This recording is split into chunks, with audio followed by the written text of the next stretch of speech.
Tal, ¿cómo andan? Bueno, bienvenidos a mi canal, a un nuevo video. La semana anterior subí al canal un video que gustó mucho.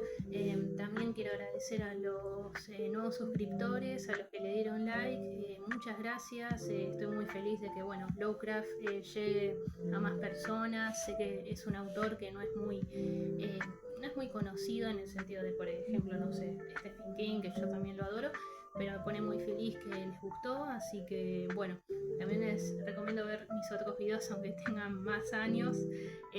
Así que bueno, entre todos vamos formando parte de esta pequeña comunidad, pero les quiero agradecer mucho. Y quería explicar un malentendido con el anterior video, que había cambiado el título, había puesto Del Más Allá y en realidad estaba bien, se llamaba En la Cripta. Así que bueno, sin más dilación, vamos a comenzar con este otro cuento de Gran Lovecraft. Sé que se ve como en espejo, pero bueno, después, si Dios quiere, pronto compraré una cámara idónea para poder grabar este tipo de videos. Bien, comenzamos. Se llama este cuento La Sombra de Innsmouth y el autor obviamente es Howard Lovecraft. Y empieza este cuento con la historia de un chico que va a Nueva Inglaterra, está en vacaciones, está estudiando, pero sus estudios cesan y dice, bueno, vamos a poder recorrer, ¿no? Y empieza a escuchar como rumores, empieza a escuchar a la gente hablar de un pueblo llamado Innsmouth, justamente como se llama el título, y dice, ¿por qué no voy a buscar qué pasa en este pueblo? Entonces se toma un colectivo hasta este pequeño pueblo y se da cuenta que está aislado, es muy pobre, la gente es extraña, como que trata de no salir de sus casas. También ve que es un pueblo costero, pero ve a su alrededor mientras va en el colectivo que hay mucha desolación, como ya la vibra es fea y también las construcciones son pobres en el sentido de que no hay cuidado.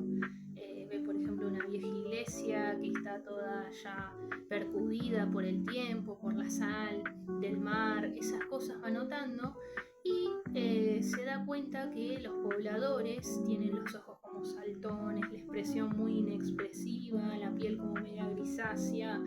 Entonces esto le llama la atención y tiene la gran idea de ir a hablar con el anciano del pueblo, ¿no? Que es un viejo alcohólico, el cual lamentablemente la gente ya no le habla, y él dice, bueno, vamos a hablar con Zadok Allen, se llamaba este hombre, y le cuenta la historia central del pueblo, diciendo, bueno, ¿vos querés saber qué pasa en este pueblo? Y le dice que el capitán Marsh, Marsh, acá tengo anotadas algunas cositas para ir contando, hizo pactos con criaturas marinas, ¿no? Que se las llama Deep Ones, los profundos. Hizo pactos con las criaturas marinas, también me estaba metido el gobierno, ¿no? En esto. Y los habitantes empezaron a interactuar con estas criaturas, empezaron a relacionarse con ellos, y los descendientes, lo que ocurría era que pasaba un determinado tiempo y se iban como transformando, ¿no? Como una especie de sirena monstruosa que iban a volver a lo profundo en algún momento de su vida. Entonces todos los que eran de este pueblo tenían sangre de estos llamados los profundos, los Deep Ones. Entonces, con el tiempo, los descendientes, como bien dije, van desarrollando características monstruosas, y esto le llama la atención al chico. Y ve que también este hombre, Zadok Allen, en su juventud y en su niñez pudo ver a la noche estas criaturas como salían del agua y se relacionaban con los del pueblo. Y él decía que no estaba loco, sino que realmente estaba viendo esto, pero se notaba que este hombre había quedado muy perturbado por eso. Entonces, ¿qué pasó? Este chico se va a hospedar en un hotel, va de alguna manera a descansar una noche, porque se da cuenta que el bondi que había tomado ya no iba a pasar, ya se había hecho de noche, pero se da cuenta que lo quieren capturar al chico, lo quieren capturar y empieza una persecución en donde va por las calles oscuras, ve que lo están persiguiendo como estas sirenas medias deformes que hacen ruidos como guturales, logró que no lo atrapen, pero esto a él le llama la atención como diciendo, se dan cuenta que soy un extraño y me quieren capturar. Se da cuenta que lo quieren capturar y él empieza a investigar porque logra salir del pueblo. Él empieza a investigar y se da cuenta que tiene sangre y tiene ADN de ese pueblo.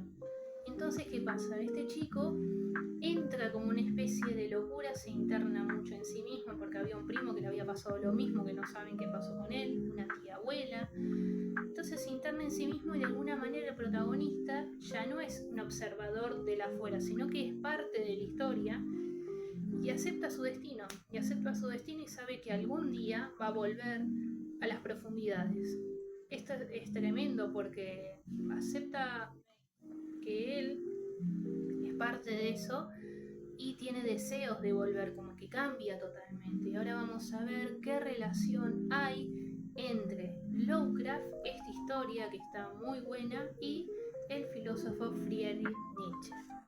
Lo primero que tenemos es la verdad como algo insoportable, porque el protagonista está tranquilo mientras sabe que no tiene ninguna relación con estas criaturas monstruosas, y Nietzsche dice que la identidad es una construcción. Entonces, ¿qué pasa? Cuando este chico se da cuenta que tiene sangre y tiene relación con este pueblo, con Innsmouth y con las criaturas, los Deep Ones, él se le rompe la identidad. Entonces se da cuenta de que, como bien dice Nietzsche, la identidad es una construcción. Lovecraft muestra qué pasa cuando esta construcción se rompe. Entonces este chico se rompe interiormente y dice, ¿quién soy? ¿Qué soy? Toda la vida pensé que era una clase de persona y ahora no lo soy. Después tenemos más allá del bien y el mal. Como fui separando para que se pueda entender bien, en Innsmouth no hay moral tradicional porque no son gente normal, son gente que se mezcló con seres marinos de las profundidades. Como bien dije antes, el gobierno estaba metido en esto y tienen otra lógica. Tienen otra lógica, otra moralidad, otras creencias que ven a los otros como intrusos. Entonces, si yo te veo como extraño, yo te voy a atacar, aunque seas parte de nosotros, ¿no? Entonces es un tipo de perspectiva, diría Nietzsche, porque la moral no es universal, sino es una perspectiva. Y después tenemos la aceptación del destino con el amor fati. ¿Qué quiere decir esto? Que el protagonista acepta esa transformación, la hace parte suya, ¿no? Y ama ese propio destino, que es el amor fati, ¿no? No lucha contra eso, no se victimiza, abraza ese devenir, ese ¿cómo decirlo? Esa nueva naturaleza que va a venir hacia él. Y la pregunta filosófica que nos podemos hacer ¿es resignación o es afirmación?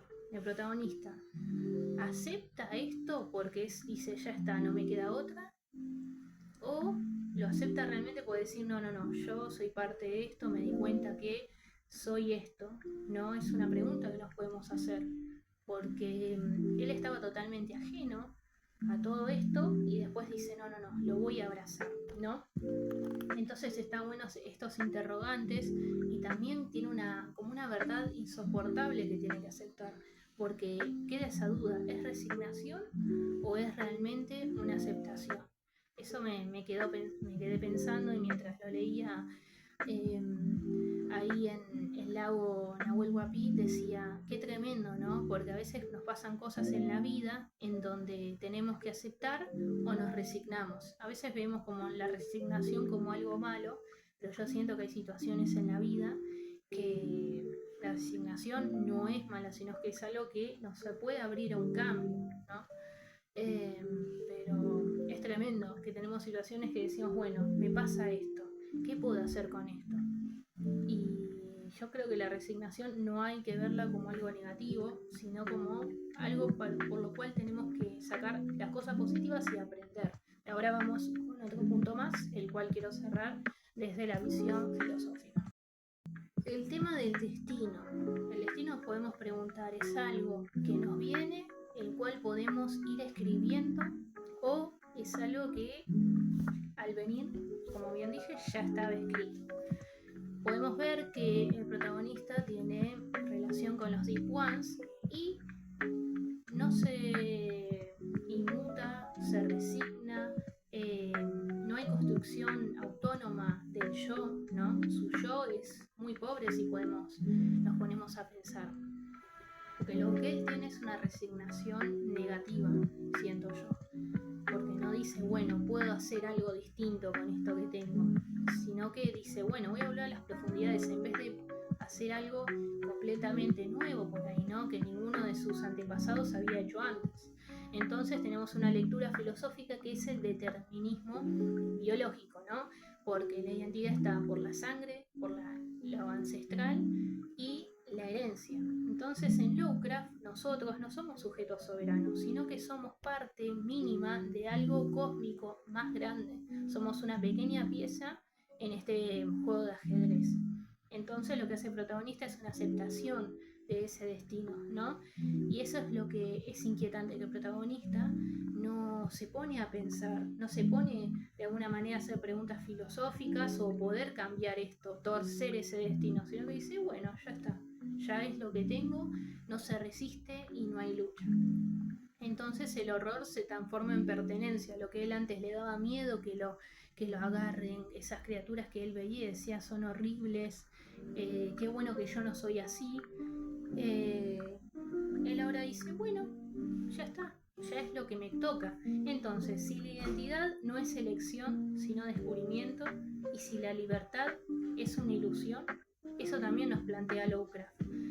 Eso es muy filosófico, podría decir, ¿no? ¿La libertad es una ilusión realmente?